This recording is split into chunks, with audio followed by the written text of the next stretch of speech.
Are you ready to branch out, to take a leap of faith, to love yourself and others fully? Then let go of whatever no longer serves you to take action now on Get Rooted Radio with Erica Gifford Mills, living it up, loving it up, and letting it go. Erica will energize and excite you to power up your passionate dream that sets your soul on fire.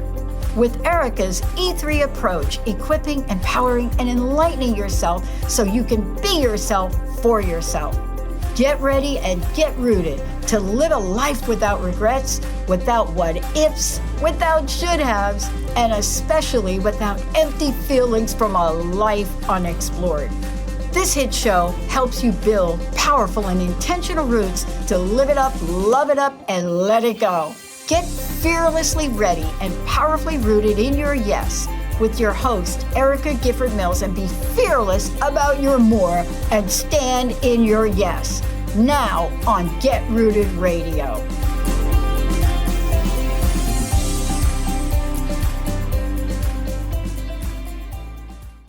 Welcome, everyone. I am Erica Gifford Mills, and you are listening to Get Rooted Radio. Living it up, loving it up, letting it go, right here on Transformation Talk Radio. A big shout out to my producer today, Moxie. Moxie, how you doing? I'm doing great. Thank you so much for asking. Oh, are you winding down from summer yet? I don't think I've had enough of summer yet. I'm right there with you. And it's funny because all of a sudden it's like 2 weeks, it's going to be Labor Day, and it's like the end of summer. And it's always makes me feel a little sad.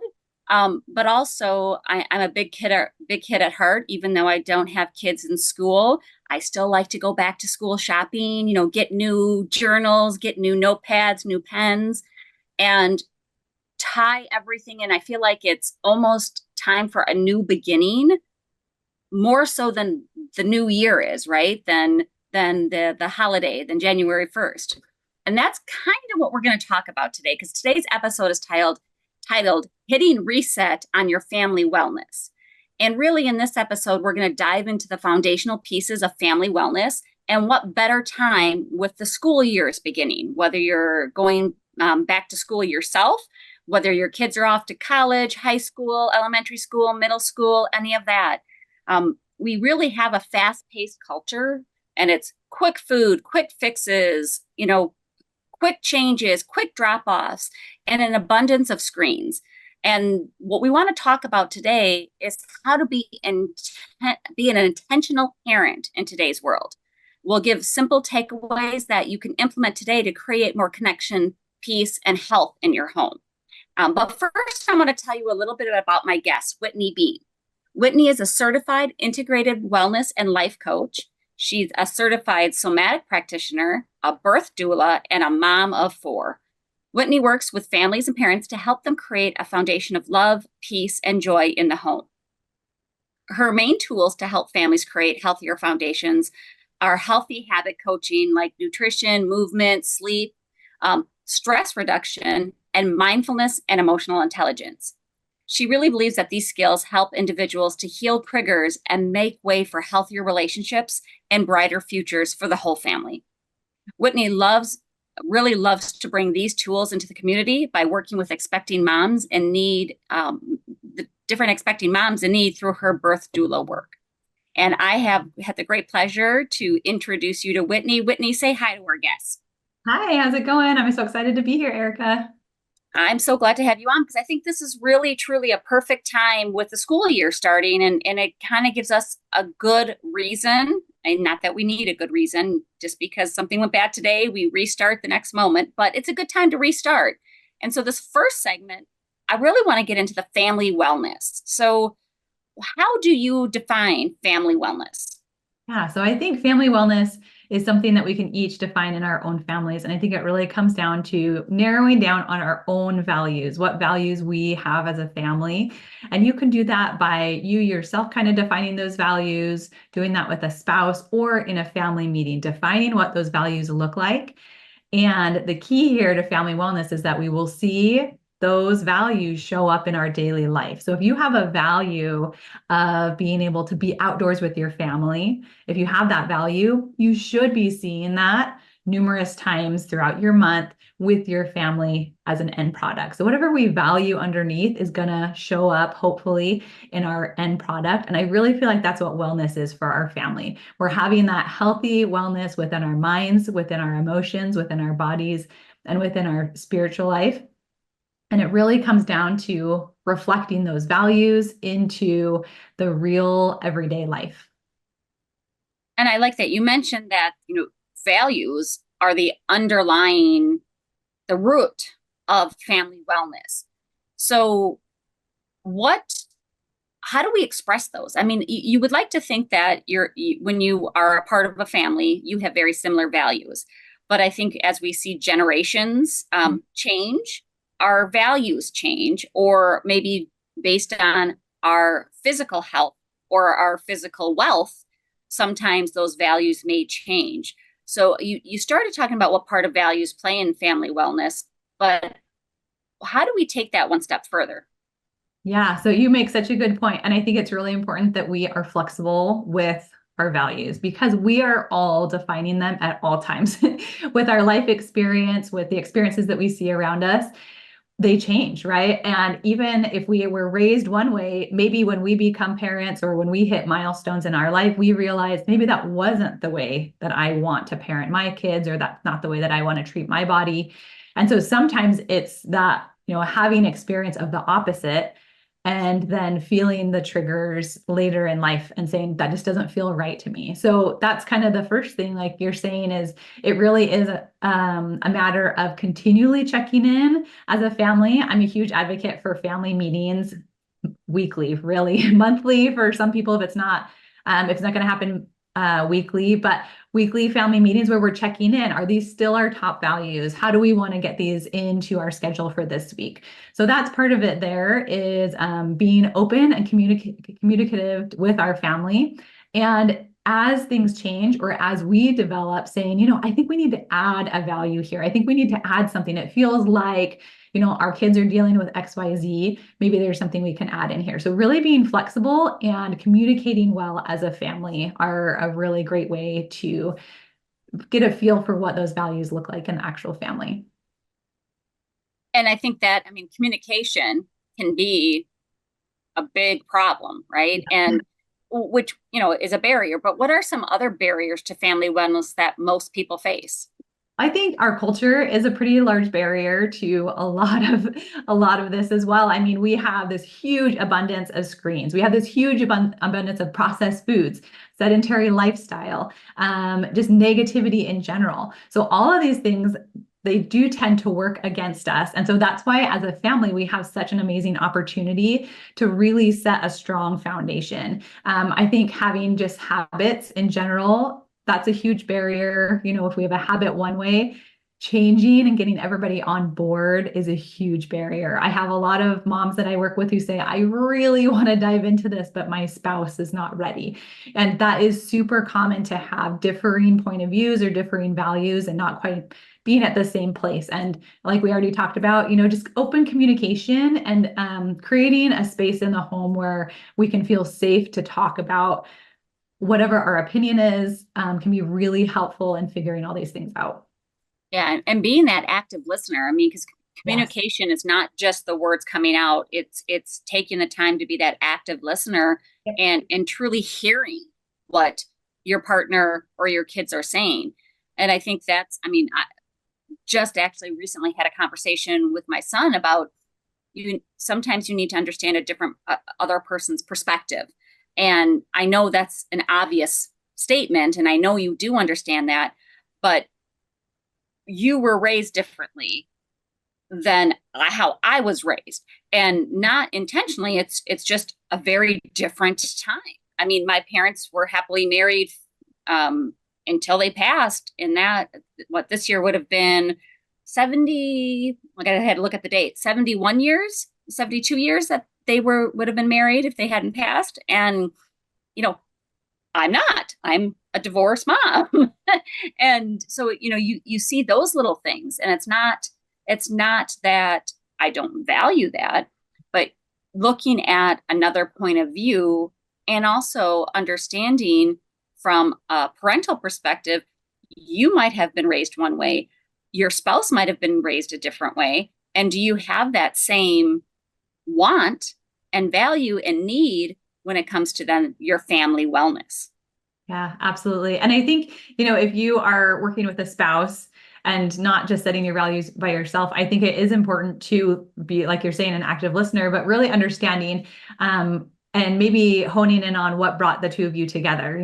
What were those shared values that you were drawn to in the first place? So maybe it's not like making connections between our lifestyle right now. Maybe the lifestyles are different and they're off, but thinking about what is it that brought you two together in the first place? What was that drive and that motivation and that excitement for let's create a life together, and start there. Start with those things that created that relationship, and then that can give you a really great starting off place. And I like that. So on that note, let's take a quick break. And when we come back, we're going to talk about healthy habits. But before we go, Whitney, tell folks how they can reach you and learn more about you and your services. Sure. You can go to whitneybean.com, or you can check out Instagram on at a tad bit crunchy. And both locations, you can see the different services that I have for families and individuals. Thank you so much. You are listening to Get Rooted Radio with Erica Gifford Mills. Living it up, loving it up, letting it go. Stay tuned. We'll be right back.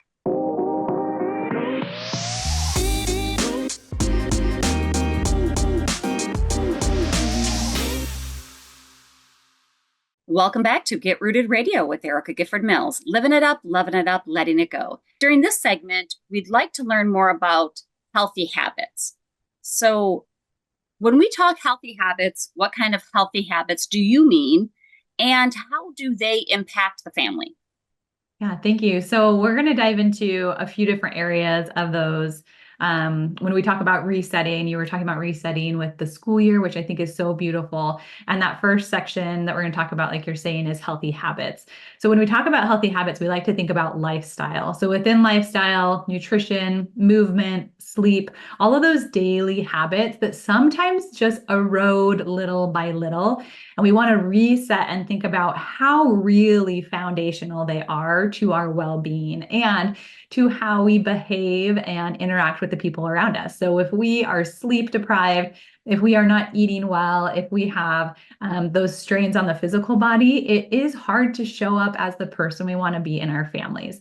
So it's such a foundational piece to first think about how we can reset and really get on top of getting better sleep, getting better nutrition. And I find with my clients, it really is a matter of education, really thinking about and relearning, oh yeah, this is big. We have physical bodies and we really have to take care of them. And that's the first place to start.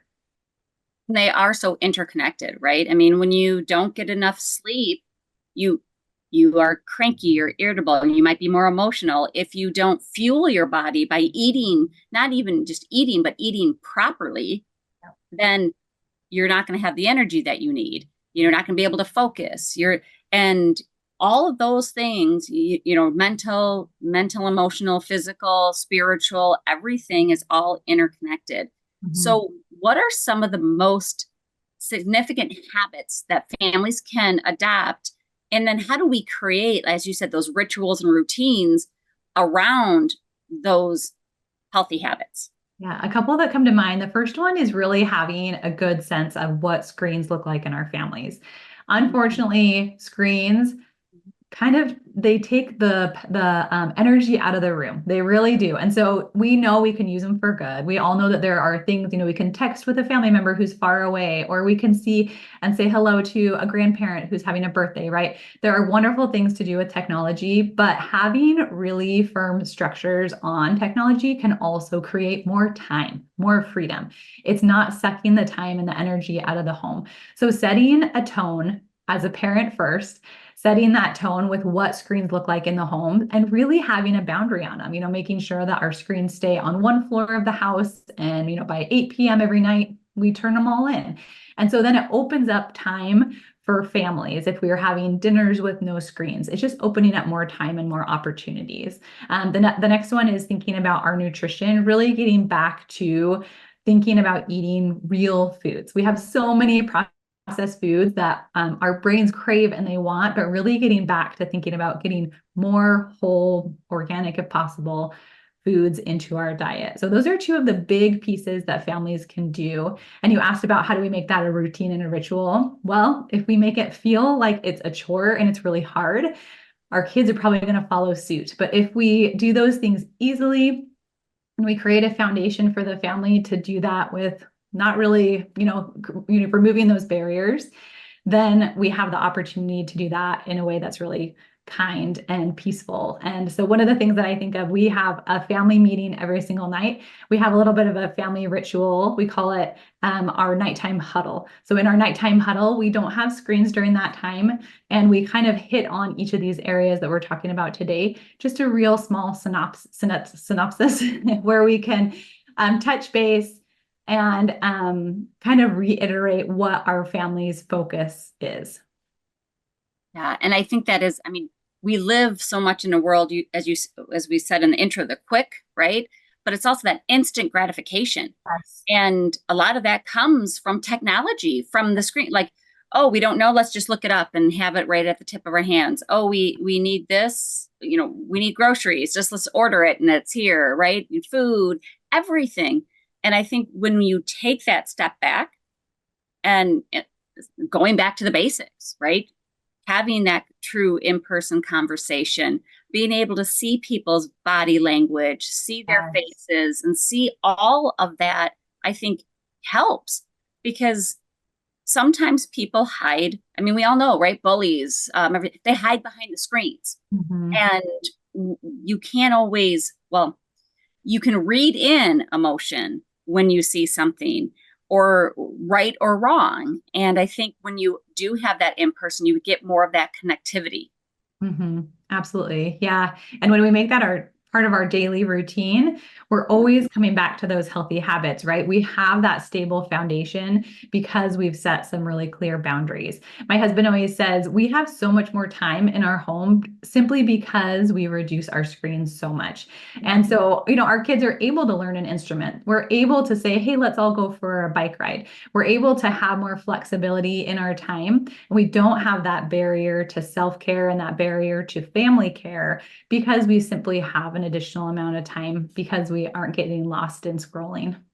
Oh, I'll be the first to admit, or when somebody says, oh, well, you're so busy, you don't have, I said, no, I have plenty of time, because guess what I did on Saturday? Well, I didn't do it this Saturday, but there has been a Saturday that I just binge watched 5 hours of show. Do you know how much I could have gotten done in those 5 hours? Or I could have gone for a bike ride. I could have gone for a walk. I could have done something creative, spent some time doing all the things that I should be doing and decluttering my house. But no, so sometimes it's, are you making time for the things that are truly important? Yeah. Or are we lost in the scroll? And if we go back to what we were talking about with values, are those rooted values should show up in our daily life. So if we don't have time for those things that we really value, then we have to reassess.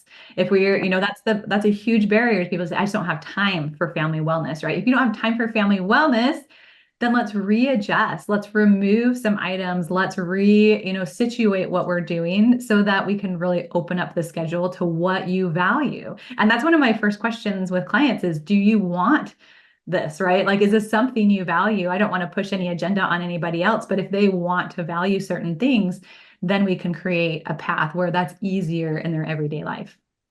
And I think that is good. And don't try to, just like with any wellness activity, right? Don't try to go overboard. That's where we usually fail. I always think about the people who make all the New Year's resolutions and they say, I'm going to drink more water. I'm going to cut down on my sugars. I'm going to eat more fruits and vegetables. I'm going to work out an hour every day.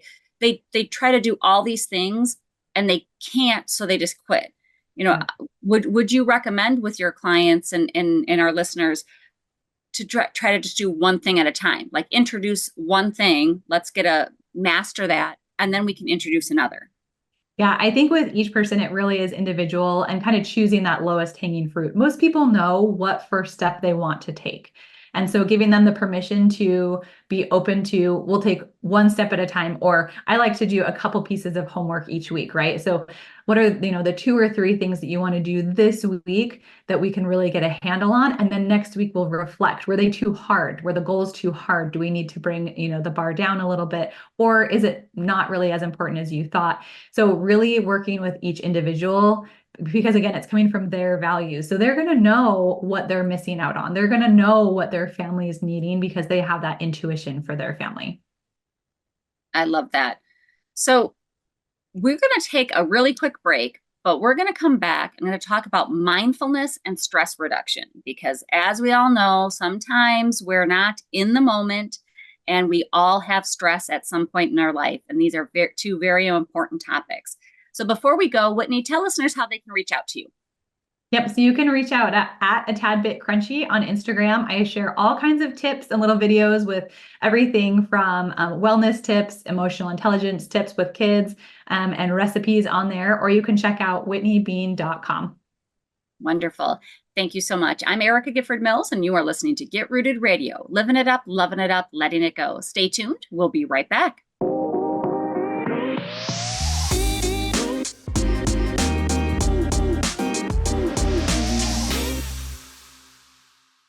We're back on Get Rooted Radio with Erica Gifford Mills. Living it up, loving it up, letting it go. Don't forget to visit getrootedradio.com to listen to a replay of this episode, sign up for helpful tips, and learn about upcoming events. That's getrootedradio.com. Welcome back to my guest, Whitney Bean. Whitney, thank you so much for being on the show today. Thank you so much. So during the last 2 segments, we've talked about family wellness and healthy habits. During this segment, we're going to talk about mindfulness and stress reductions. So I'm probably kind of obvious, but I think there's much more to it. So how does stress impact the family health and relationships? Yeah. So when we have anything that's going on in the family, anything stressful, we probably all can relate to not quite feeling like we're showing up as our best self. Typically, when we have a lot of stress or overwhelm on our shoulders, we tend to go towards those habits that are more maybe grumpy or snapping at the people around us. And so we kind of break the peace in the home when we have a little bit too much stress and overwhelm on our shoulders.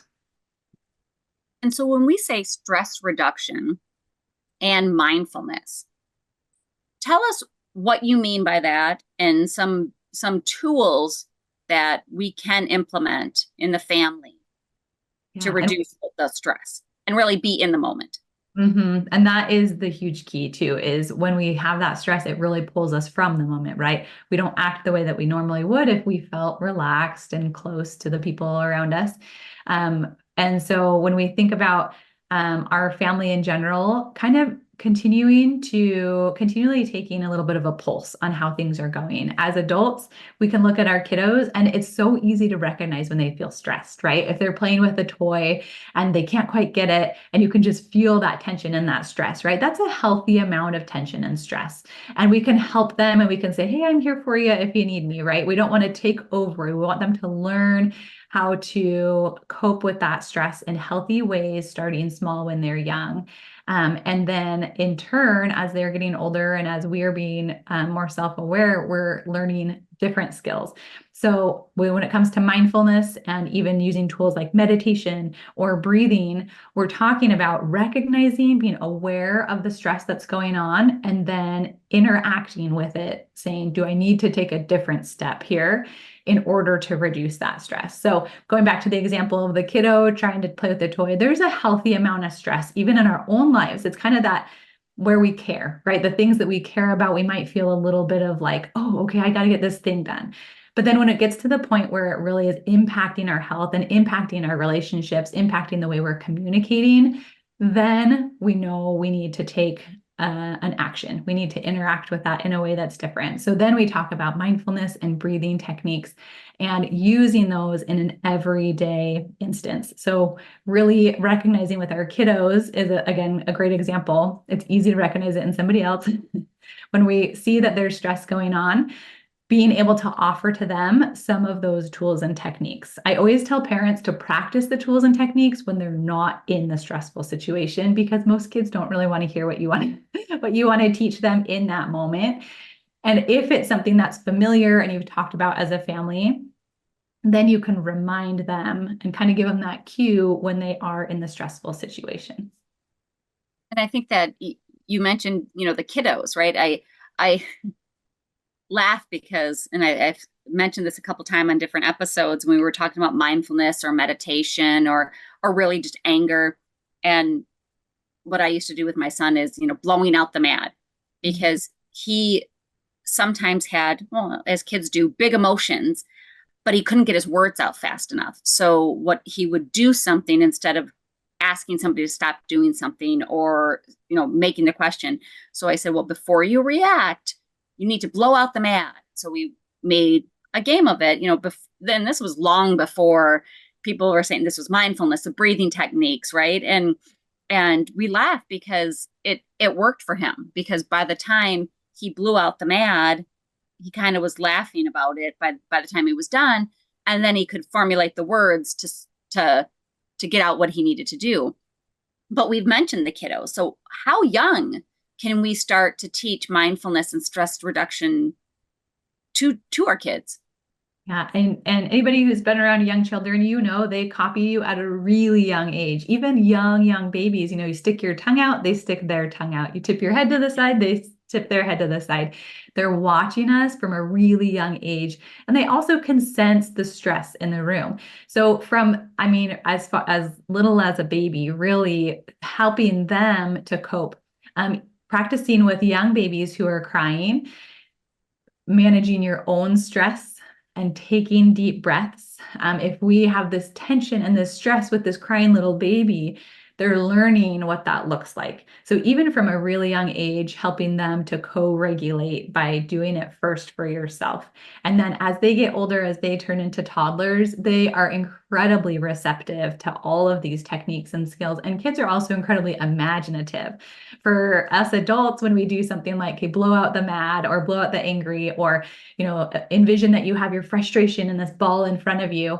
Sometimes as adults, we think like, oh, this sounds a little bit silly, but kids are on board. They love techniques like that. They're way quicker to do it than we are as adults. So starting really young and helping kids know feelings are normal. They are natural. When we feel stress, what can we do about it? And teaching them those techniques so that it's completely natural as they are getting older and older. Yeah, it's just like with anything, you have to have that repetition to make it a part of your routine as part of the ritual, right? Yeah. And practicing that and on a regular basis, when you're not, it's like fire drills, right? Evacuations, you practice them. So when you're in the heat of the moment and you're scared and things aren't going the way you want them to, or it's a dangerous situation, it's a reflex as opposed to what was I supposed to do? Where was I supposed to go? That sort of thing. Absolutely. You mentioned some basic tools, meditation, breathing exercises. Where would somebody go to find more about those? Are there apps? Because we want to reduce screen time. So I'm hesitant about saying apps, or books, or websites that folks can learn the different ones and they can practice a few to see what works best with them. Yep, absolutely. There are so many good resources nowadays. If you check out my Instagram, that's one place where I love to talk about emotional intelligence and just these tiny little techniques that you can build into your vocabulary and your daily life with your kids. Those are free, right?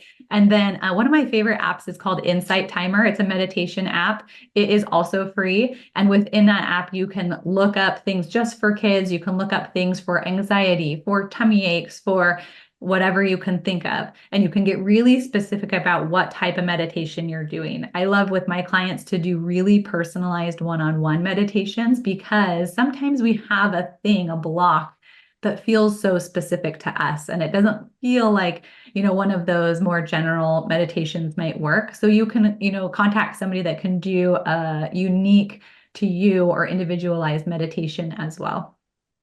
I'm hesitant. I'm like, we're trying to reduce screen time. I don't want to talk about apps, but I also use Insight Timer, and I really enjoy it. Yeah, that was one of the ones that was a recommendation when I was doing some more targeted mindfulness recovery-based mindfulness. And it's wonderful because there are things, and once you know them, right, it helps you get through learning them, and then you don't always need them. So it's just like learning the breathing techniques, and then you can do it. And I think sometimes people think, oh, I have to, sit down on the floor and meditate for at least an hour, and it won't give me anything unless I do it that much. And that's not the case. Right. When you take that time just to take 2 minutes in the car, and before you go in, and like if you've had a really stressful day and before you rejoin your family, it's great just to sit and get all that relaxing out, get all that negativity out, so that when you are joining, you're a little bit more relaxed and you can go in with a clean slate almost, right? You've calmed down, and now I don't bring all that I don't want to say hostility, but that hostility, that negativity, that bad juju in with you when you welcome your family. Yeah. And because we're talking about reducing screens, there are so many books about mindfulness and meditation specific to kids right now. It is so cool. I have a booklet. It's a 6-week course that I sell. But there are so many. If you even look in your library, we have a section in our library called Feelings. In the kids section, there are so many resources nowadays. And that's really helpful too, because kids can see the pictures, they can connect with the characters. A couple of the techniques I like to use with kids, or when you're reading whatever book you're reading, could be their favorite book, your favorite book, but just pointing to the character and saying, what do you think this character is feeling right now? And there's no wrong answer, right? And then flipping the page as the story goes on. What do you think this character is feeling right now? So we're just integrating some of these skills and techniques into our everyday life so that it becomes natural and normal. So they're not fighting that stress. They're not fighting those feelings. First of all, we're just bringing them forward and letting them know this is natural and normal. And then we're working on those techniques. And then, yeah, it looks like they're probably angry. Well, how could she help herself not be angry, right? And when you have that, then they come up with a response, and they're more likely to be that way, right? That they do that. I mean, unless they say, I want to kick and scream and punch something, then let's have a different conversation. But I think that's a great teaching opportunity. Right, exactly. But yeah, mindfulness and stress reduction, no age is too soon to start implementing that. And even if you haven't, continuing to work on it, right? Start now and keep working on it, because like you said, kids imitate what you do. Yeah, absolutely do. Yeah, leading by example is so huge. When we feel stressed and we feel overwhelmed, what do we do with that? And our kids are watching our every move. So letting them know, I need to take a little breather, or letting them watch you take a breath. That is so powerful. Yep, I agree. Well, we're going to take a quick break, and when we come back, we're going to finish out the show with emotional intelligence. This is Get Rooted Radio with Erica Gifford Mills. Living it up, loving it up, letting it go. Stay tuned. We'll be right back.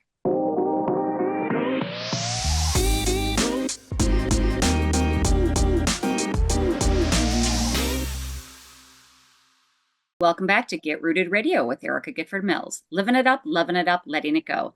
If you missed any of the information during the last segments, go to getrootedradio.com. That's getrootedradio.com to listen to the replay. Don't forget to subscribe, sign up for tips and special events and pricing for upcoming coaching sessions at getrootedradio.com. Welcome back to my guest, Whitney Bean. Whitney, thank you so much for being on the show today. Hello, it's so good to be here. Tell listeners how they can reach you, learn more about your services, contact you for any questions. Sure. Yeah, you can check out whitneybean.com. There's information there and contact how you can get a hold of me there. And you can also check me out on Instagram at a tad bit crunchy. And on there, I share all kinds of good tips about parenting or just lifestyle in general. And you can contact me through there as well. Awesome. So during the last few segments, we've talked about family wellness, healthy habits, and mindfulness and stress reduction techniques. During this last segment, we're going to focus on emotional intelligence. So what is emotional intelligence for our listeners? Yeah, so emotional intelligence is this new buzzword. It really is something that's becoming more and more popular. So, yeah, let's define what it really is. Emotional intelligence is knowing and recognizing that we all have emotions. There are emotions going on with us numerous times a day. And then what to do with them. What do we do when we have those emotions? So, we come from that emotional awareness and then emotional regulation. How do we grow our emotional intelligence? Yeah, so such a great question. I think for the most part, we're in this awesome transition, this generation of people who are becoming more aware of how powerful it is to know that we have emotions. There are so many pieces of our daily life that can be improved if we are recognizing the emotions underneath. I have people who sometimes say, but if we focus on the emotions, does that just become dramatic? But it really is the opposite. The more aware and the more natural and normal our emotions are in our daily lives, the less dramatic that they become, especially in our interactions with our kids or with our spouses. It becomes that natural and normal, something that we can communicate that's normal, without it becoming these big blowups or this big dramatization. It really is something that becomes more normal. When we have emotional intelligence in our home, we have better communication, we have better skills around reducing stress, we have better skills around conflict resolution, and those are all things that we need in our homes. And I was just going to ask that. How does emotional intelligence in the home impact the communication? So, it has benefits, but how does it improve that communication? Yeah, so we're better able to talk about what we're experiencing. And around that, there's a piece of respect as well. Somebody can feel something and we can't tell them you're wrong. We can't tell them you shouldn't feel that, right? Again, we're in this generation where it really is okay to feel whatever you're feeling, and the expression of that is incredibly important. And so within the home, same for ourselves, when we're feeling something, instead of saying, you made me feel this way, we're taking the ownership. I feel this way. I'm feeling this way, or my child is feeling this way. And so we're really bringing to the surface, validating that experience for each individual. And it helps our communication so much because instead of just focusing on the conflict, we can get to the root of what's really bothering us. So if I take two of my kids, for example, there's a conflict and we want to focus on that conflict. But if we instead take it down to the level of thinking, what is this individual feeling and what is this individual feeling, we can get to the root of how to solve and resolve that conflict because we're recognizing what they're experiencing. It is important, right? Because we say it's taking away the defensiveness of you. Yep. And making it that I statement. And then how do you argue with that, right? It's this is how I'm feeling. And then we can have further discussions from there. But how does the emotional resilience impact children? Like in the now, right? When it's happening, but I think also future as they get older. Yeah. And we talked a little bit about stress, right? When we have feelings that go untouched and unhealed and unprocessed, we have a lot of stress in our bodies. We hold on to those things. And so then if a kid gets angry today and tomorrow and the next day and the next day, it's just building. We're creating triggers for the future. But I really like to teach clients and families to think about emotions as waves in the ocean, right? So when the ocean wave comes up, we have this swell and then it moves on. Our emotions are made for the present moment. So when we have that knowledge and we can practice what that feels like, feeling your feelings in the moment, it changes everything for us as individuals. And again, giving that permission that it's okay that you feel this thing. We love to talk about the difference between having a feeling and then taking an action. So a lot of times if we see a kid get angry and throw something across the room, we'd say, oh, they threw that in anger, right? But with our kids and with ourselves, we can separate the two of those things. We have emotions, and that resilience really comes from acknowledging the emotion. And then the next step is saying, what is an action that I can take that I would be proud of? Something that is an okay action for me to take. I like to call it a thumbs up action or a thumbs down action. So when we separate those two things out, we have better behavior, and so do our kids. And that is such, I don't want to say simplistic. But it is. It's such a simplistic way of looking at it that it's brilliant. And because it is, it's, you can feel all the feels. Yep. Don't unpack and stay there.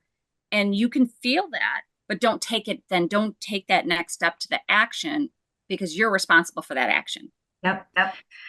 And sometimes we get lost in that action, right? Our kids, if they don't know that they can do X, Y, Z, they just feel frustrated because they have that feeling. And so a huge part of the conversation is, I totally understand that you're feeling frustrated right now. Well, actually, the first piece is helping them to describe. I see that you might be frustrated. What else are you feeling? What else are you feeling? Really trying to pull out. I also feel angry. I also feel sad. I also feel lonely, right? Whatever that situation is, helping them to bring out and express and communicate the feelings, but then saying, when you feel those things, which you can totally feel, what are some thumbs up actions that you can take? And when our kids are really young, sometimes the best action is come to mom and dad so we can help you to co-regulate, right? We can help you to get to a place that feels a little bit better. And so helping them to know something thumbs up that you can do is to let your sibling know that you want that toy, right? Or taking a breath. So we talk a lot about what those thumbs up actions are so that they do become more natural. And this is where that stress reduction and mindfulness really come into play with emotional intelligence. Well, I know we're just about out of time. So I just want to ask, what would be a few takeaways that if they didn't hear anything else during this podcast or the re-listening of this podcast, because it is available to re-listen or out on YouTube as well, what would be the three things that you would say, take this to heart and put into action? Yeah, well, that's tricky to put it in just three. You can do 5. I think starting with, as a family, talking about your values. I really feel like it's not for me to tell you what your values are. It's not for anybody else.